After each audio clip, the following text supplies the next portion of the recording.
을 폈던 이런 그 왕들이 통치하던 시대에 성전은 방치되고 회파되고 기물들이 대신 우상 숭배와 관련되어진 이런 단과 기물들이 그 자리를 대신하지 않았습니까? 그런 그 과정 속에서 언약궤가 다른 데로 옮겨졌었다는 것이죠. 네. 방치됐었다는 것이죠. 그러니까 여기서 이제 요시아가 종교개혁의 연장선상에서 지금 6월절을 준수하는 가운데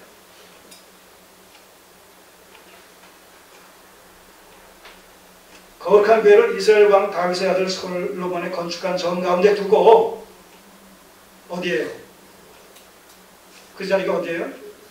아니 예루살렘 성전이 어디에요? 지성소. 네. 그 지성소에 그 언약궤가 있어야 될 그 자리에서 이것을 어떤 이유로라도 다시는 옮기지 말아야 된다. 그 얘기는 뭐예요? 어느 왕들이 잘못된 왕들이 우상숭배 정책을 펼치더라도 너희들이 앞장서서 막고 반대함으로 말미암아 이 거룩한 이 장소가 회파당하고 망령또 일컬음을 받는 우상숭배의 현장이 되어지는 이런 일을 너희들을 막았어야 된다는 것이죠. 전에는 어땠었어요? 막지 못했었단 말입니다. 그들이 앞장섰었죠. 그래서 히스기야 때 6월절을 행할 때 성결케 된 제사장들 수가 절대 부족해가지고 그래서 제날째 그 성결케 하기 위해서 날짜가 필요하기 때문에 제날짜에 지켜지지 않았었던 이유도 거기에 있었단 말입니다. 그러니까 그런 일들이 과거에 있었기 때문에 그런 것을 교훈 삼아 다시는 반복해서 그런 일이 있어서는 안 되겠다. 이것을 이제 단단히 다짐을 받는 것이죠. 다시는 너희 어깨에 매지 말고 마땅히 너희 하나님 여호와와 그 백성 이스라엘을 섬길 것이라. 그러니까 이런 그 강조 속에서 전에 그러하지 못했었던 그런 그 지난 날을 떠올리면서 그 경각심을 불러일으키게 하는 것이죠. 오늘 우리도 마찬가지죠. 이 현실을 살아가면서 또 현대교회 속에서 하나님을 섬기면서 우리의 신앙이 목적적 신앙이어야 될 텐데 자꾸 방편적 신앙, 그런 걸 말미암아 기복적인 신앙이가 자꾸 그 변질되어져 가는, 또 그런 유혹을 받게 되는 그런 그 모습을 우리가 현실 속에서 보지 않습니까? 절대 다수가 그 길을 간단 말이에요. 넓은 길의 신앙 여정길.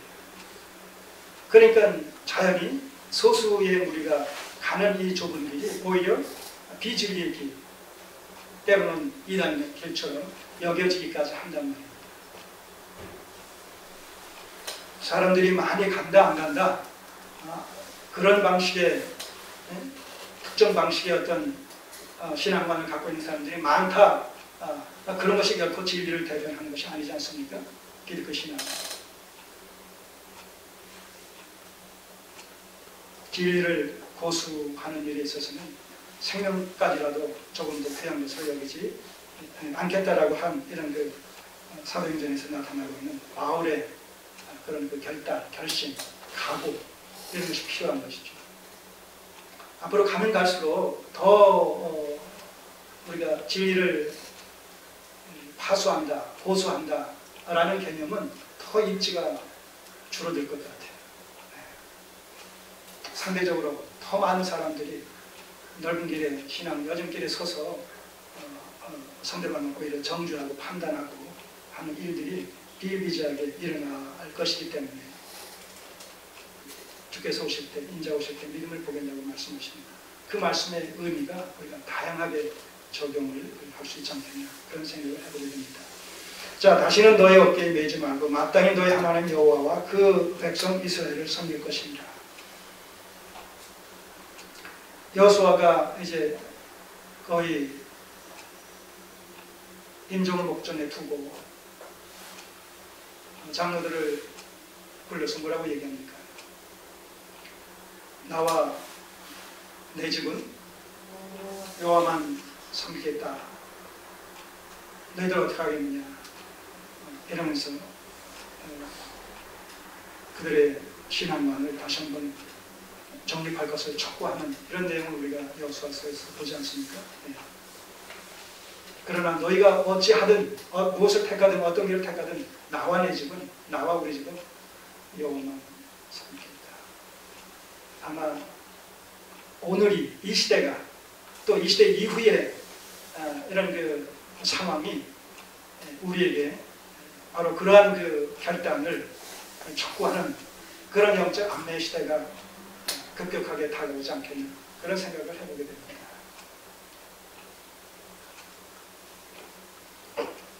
미리부터 우리가 마음의 각오와 어떤 결심을 세워서 진리의 말씀으로 전신갑주를 입고 그 터 위에서 그런 마음가짐을 갖고 있지 않으면 급격한 어떤 상황의 변화에 우리가 쉽게 부응하기가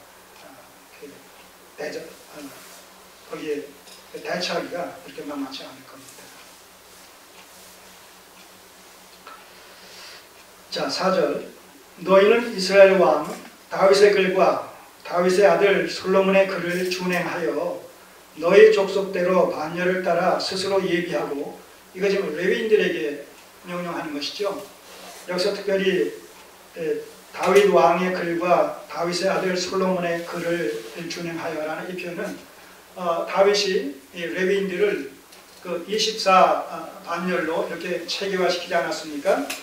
그 역대상 23장에 보시면 그래서 1년에 정해진 며칠씩을 갖다가 의무적으로 또 이렇게 성전에서 직분을 수행할 수 있도록 그렇게 24 반열, 24 반차로 그렇게 레위인 족속들을 갖다가 나누어서 체계적으로 운영을 했었던 그런 그 제도적인 장치, 그것을 지금 염두에 둔 표현입니다.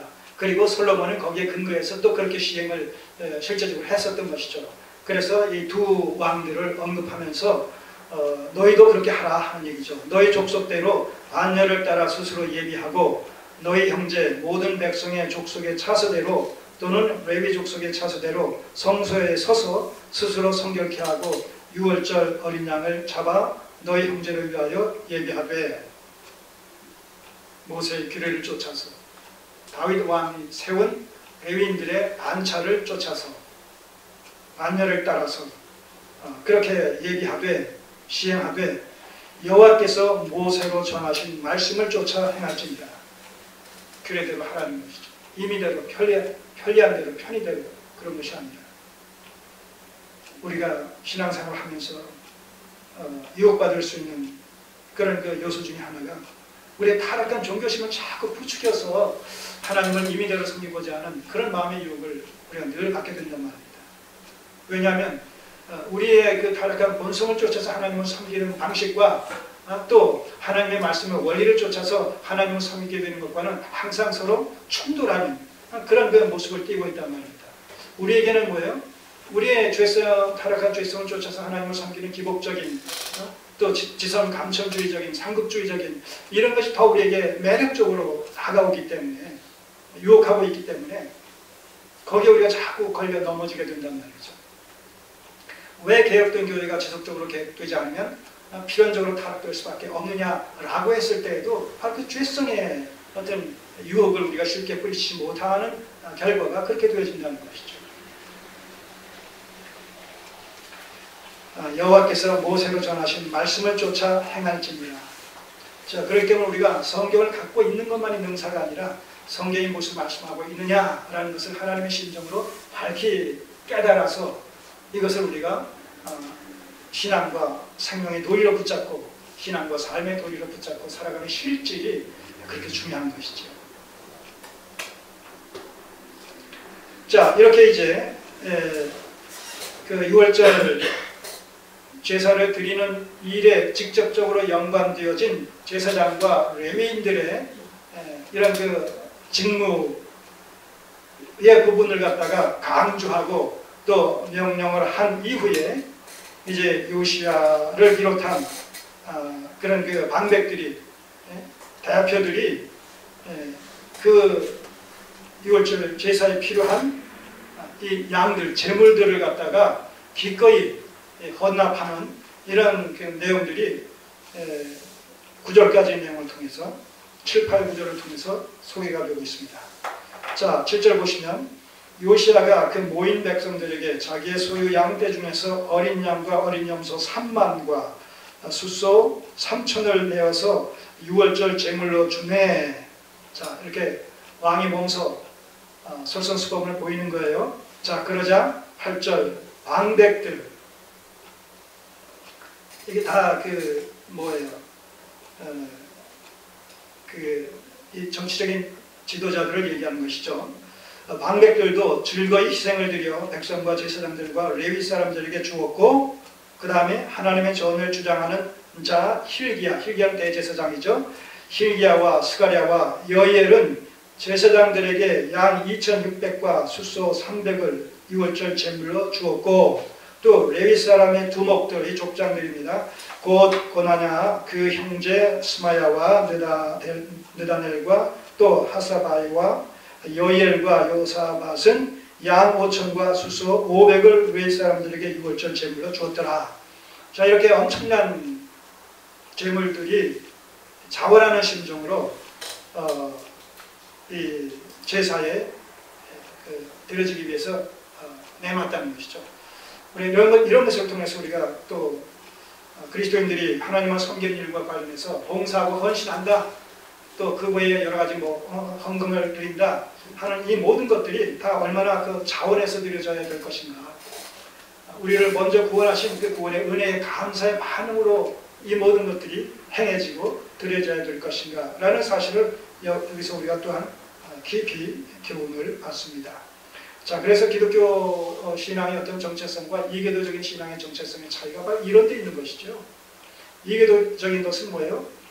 내가 뭔가 조건부적으로 또 대가와 보상의 심리를 가지고 그 신을 달래한다는 그런 의미에서 이렇게 뭔가 봉사하고 헌신하고 또 헌물하고 그러는 것이죠. 그럴 때 바로 그 대가, 보상으로 그 신이 나에게 무엇을 줄 것이다 라는 이런 그 give and take라는 이런 개념 속에서 신앙생활을 하는 것이 이계도적인 신앙생활이고 또 신앙관이지요.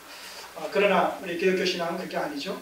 우리에게 궁극적으로 필요한 목숨의 문제, 생명의 문제를 그리스도 안에서 먼저 은혜로 말미암아 해결해 주시고, 그 후에 우리가 하나님을 믿기를 요구하시는, 원하시는 이런 그 관계에 있어서 서로가 정반대죠. 반편적인 신앙과 목적적인 이런 신앙, 이런 차이를 우리가 늘 염두에 둬야 될 텐데, 이런 것들이 바르게 정립이 되지 않다 보니까 하나님을 섬기는 기독교 신앙이나 또 우상을 섬기는 이계도적인 신앙이나 본질에서 차이가 없는 것 같이, 본질에서 차이가 없는 것 같이 그렇게 여겨지는데 사실은 그런 것이 아니라는 것이죠.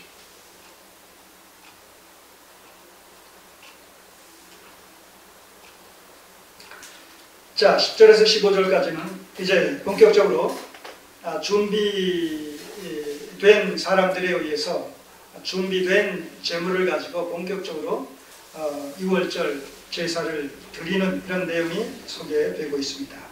자, 10절 이하 이와 같이 섬길 일이 구비함에, 모든 이제 유월절 행사를 집행하는데 필요 충분 조건들이 다 충족됐다는 것이죠. 왕의 명을 쫓아서 제사장들은 자기 처소에 서고, 레위 사람들은 그 반열대로 서고, 유월절 양을 잡으니 제사장들은 저희 손에서 피를 받아 뿌리고, 레위 사람들은 잡은 짐승의 가죽을 벗기고 그 번제물을 옮겨 족속의 차서대로 모든 백성에게 나누어 모세의 책에 기록된 대로 여호와께 드리게 하고. 자, 제사장들이 짐승을 먼저 잡고 그 피를 레위인들이 잡고 그 피를 제사장에게 주면 제사장이 그것을 단에 뿌리고, 그리고 잡은 그 제물을 이제 가죽을 벗기고 그것을 백성들에게 주어서 번제로, 다시 말해서